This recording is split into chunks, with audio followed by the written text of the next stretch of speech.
Hey, do you have a chance for a La Croix break, coffee break? Um, I just got off the phone with college admissions at a college in Montreal.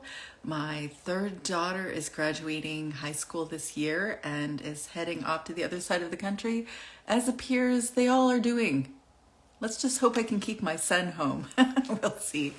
I was just talking to one of you in behind the scenes. Okay, I've been actually talking to a bunch of you in behind the scenes this morning. And one person and I were talking about how we help to encourage our kids to develop independence. And hi, Rachel. So that would be my girl who happens to be on live here with me. And so she was asking me about, or we were talking about actually our values behind homeschooling. And one of the values that she had was to infuse her family with values that are meaningful to her. And that is the beauty of homeschooling, is that we kind of shed all the exterior voices of the culture and we get really clear on what matters to us. Sometimes we go into homeschooling because we are compelled to share values that are valuable to us and impart those values to our kids. And I was sharing with this gal that I've also noticed, because we are of the independent sort. In fact, we're quite independent as homeschool families. We are independent minded, and we assume that because we're independent minded, our kids will also be independent minded too, which is beautiful, except it turns out they are, and they aren't always independent minded the way we're independent minded. Go figure. There is that thing that we aren't always expecting. But I had a fun time chatting with y'all in the background in the DMs, and I am so intrigued by some of your stories. If I've learned anything from traveling, and if I've learned anything over the last few years connecting with you all in my study on the Zoom room, it is that you all have very unique stories. You come to homeschooling for different reasons, you're choosing to homeschool for different reasons, and your educations are very different. Very interesting stories. I wish I could tell you everything, but I always feel like I have to hold back because I want to honor your privacy. And yet, families of all backgrounds are the people that I get to chat with. And you just can't stereotype people. You can. We do. We instinctively want to put people into boxes, I think, because we want to make sense of the world and make the world make sense around us. But when you dig deep and get to know people, we are all very different and have amazing stories. So it's a pleasure to chat with you. It's always a pleasure to connect in the background with you. I was going to respond to a couple things. Thanks, Rachel. Thanks for the hearts. I was going to chat about a couple things that you were speaking to, what feels stressful in your homeschool lifestyle. So there's just two that I want to share publicly. One mom had shared that keeping the house clean is a challenge, keeping it in order. And in a word, over my 25 years of family life, I've learned that you shouldn't try. Although you will, just like I did, and many do. Some don't, but most do. And you're going to be doing whatever you're doing that you think needs to be organized or tidied or cleaned. You're going to be doing that today 6 times, maybe 12, maybe 3. And then tomorrow, again.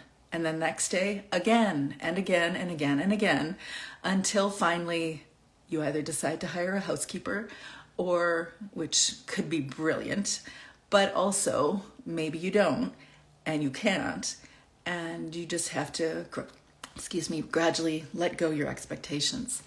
And this is from experience. I know this from experience. And I was well trained early on with a mom who really knew how to keep things clean, to say the least. I can remember telling her, Mom, we weren't allowed to go into the living room because it was just recently raked, vacuumed and raked. And she said, Teresa, that was in high school. I let it go in high school. And I said, Mom, that was me and Jim, my husband, when we were engaged. You were speaking to me and Jim.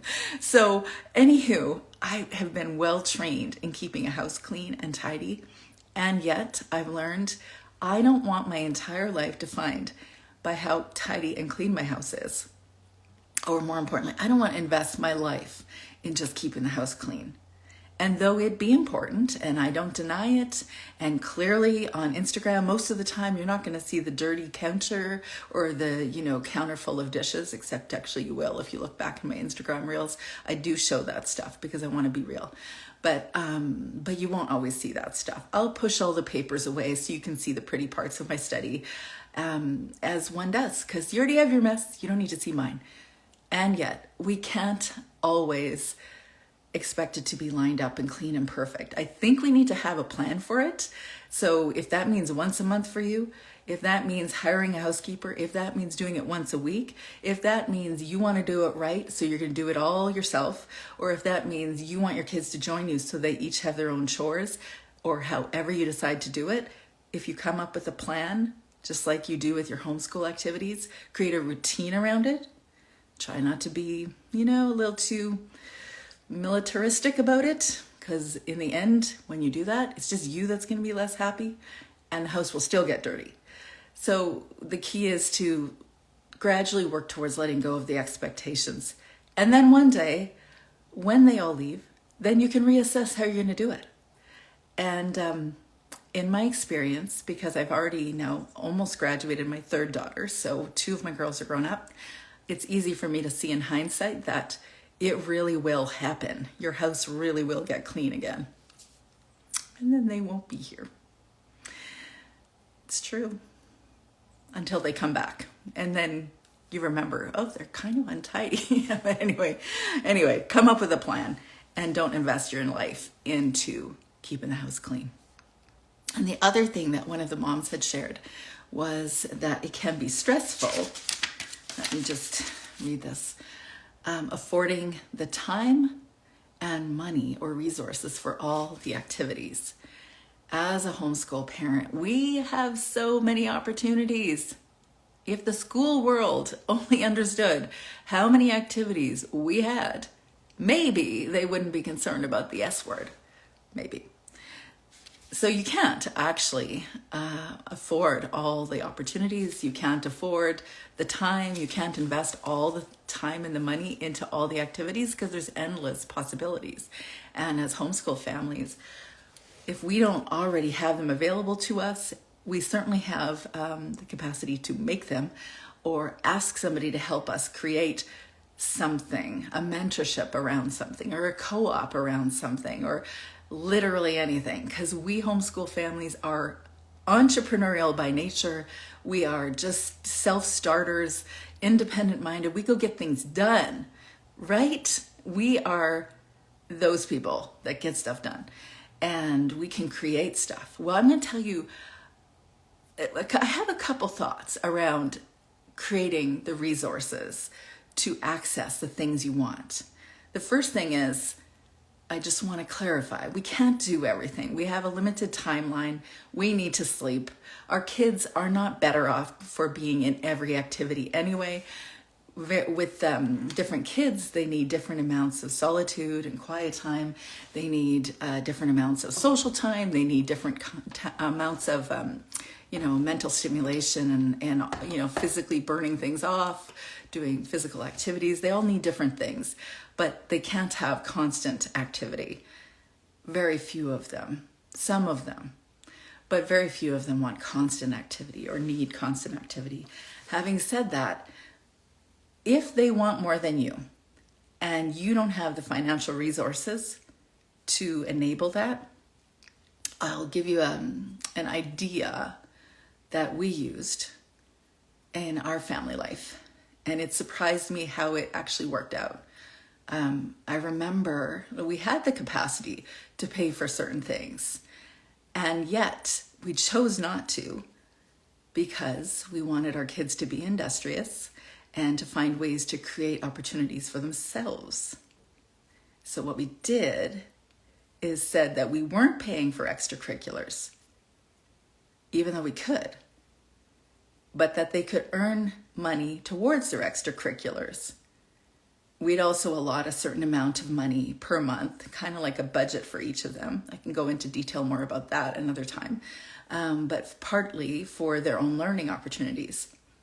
So because we did that, because we expected them to earn money towards it, not only did they make the money to do the things they wanted, they also got a lot clearer about what they wanted to do. So then when somebody was, would say, what's really fun in this town is soccer. Everybody's at soccer. Sorry, we don't call it football here in Canada. Not yet. Thank you, Ryan Reynolds. I'm sure it'll come soon. But football is not a thing here, like the NFL football or the soccer football name. But we do a lot of soccer here. And one of my kids was encouraged to go play soccer. But he did for a little bit. He didn't really want to. He didn't really want to do it. So he's like, Mom, I don't want to earn the money for it because I don't actually want to do it. Well, to me, I'm thinking, yeah, but everybody's at the soccer field on Saturday morning. That's such a fun neighborly experience or, thing that we do. And it turns out he didn't want to. So because he didn't want to, he didn't earn the money toward it. But he got a lot clearer that wasn't his goal. Eventually, the passion that he has is something that hasn't costed him very much money at all. Well, he spent money on online classes for this, and he has done a few, nominal fees for this, but is to play in a chess club. Well, girlfriend, between you and me, I would never have thought to put my kid in a chess club because I didn't think that would ever be something one of my kids would do. But I married my husband, so I suppose the genetics probably would flow. Having said that, so this kid wants to spend time doing chess. So when he does do his community chess group with older folks, much older than him, at least 35, 40, and all the way up to retirement age. So his extracurricular time is spent playing chess, and he's decided he doesn't want to spend the money on soccer. So he's not investing time to work towards his extracurricular costs of soccer. So there is one way that you could approach dealing with a lack of resources for your homeschool activities. It is maybe ask the kids, what can you do to earn money? And if you want to talk about that sometime, about how kids can earn money, I'd be happy to have that conversation too. Because if there is anything I've learned about homeschool families, it is that we are wildly industrious, and almost all homeschool families at some time will become entrepreneurial in some form. Can I hear an amen? We are a very independent sort. So those are the two things that I heard from you that you find stressful in the homeschool family. I'm curious if you have other thoughts. If you have thoughts about what I just said, you're welcome to throw it in the comment section. Or if you have questions, if there's other things you'd love for me to speak to about what might be stressful for you. One of the things I'm going to be doing today in the next hour or so, 2 hours at 1 o'clock Pacific Standard Time, I'll be having a chat with one of the most lovely people you will meet online. Her name is Christine Dixon at The Ordinary Sacred. She is an internal family systems, let's call her a life coach. I'm not quite sure if she has a designated name, but she refers to herself as a wounded healer, and she coaches in nonviolent communication and internal family systems. If those are just words you've not heard me use before, you can check out my podcast episode this week. I speak about internal family systems. I do a very abbreviated flyover of that. When I first discovered it, I'm pretty sure I discovered it through her online Instagram a few years ago. I've had conversations with her in our Patreon support group before, and also on my podcast, Homeschool Mama Self-Care.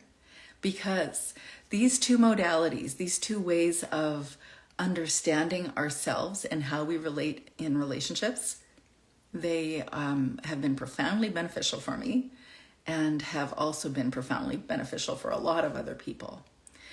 If you want a book to learn more, you can check out Dick Schwartz's book, No Bad Parts, or you can learn about Dick Schwartz and his work about internal family systems on YouTube.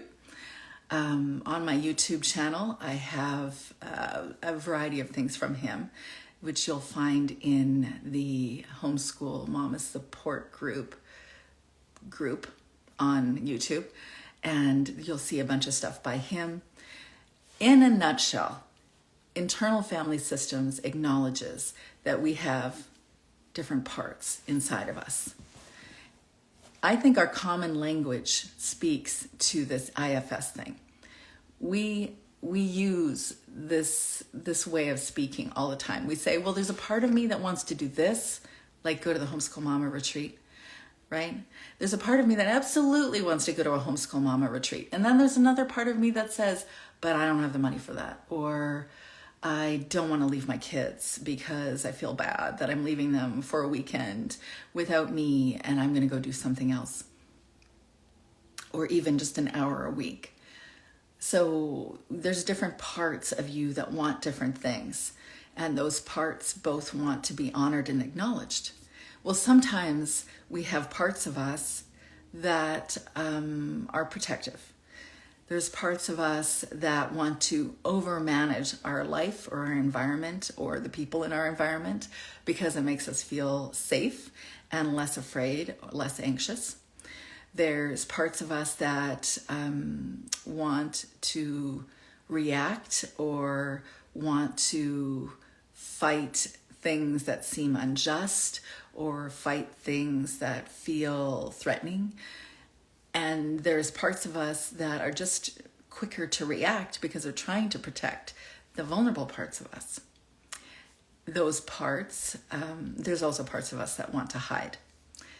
There's varying parts. I won't try to represent all the parts, but there's different parts of us. So you can hear that, okay, so what's my point in this? That's the point of the entire discussion of internal family systems, is that we want to honor all the different parts of us. We develop those different parts of us for different reasons. Sometimes it's because of trauma or attachment injuries. Sometimes it's just so many possibilities. And because we have all those parts, we want to honor all those parts, understand all those parts, understand how we relate to ourselves and in our own internal family, and also how we relate in our family of creation, how we're relating with our significant people in our world. You can see how these overlap, how we relate to ourselves and how we relate to others. It has a deep influence on, like, how we relate to ourselves deeply influences how we relate to others, how we see and understand the world, and how we see and understand other people. And this is what we're going to talk about today. Internal Family Systems by Dick Schwartz with Christine Dixon from The Ordinary Sacred. And if you'd like to be in a conversation about these things, you're welcome to join us in the Homeschool Mama Patreon support group. And I will put a link below for the support group. You'll also find it in the link in my bio if you're curious.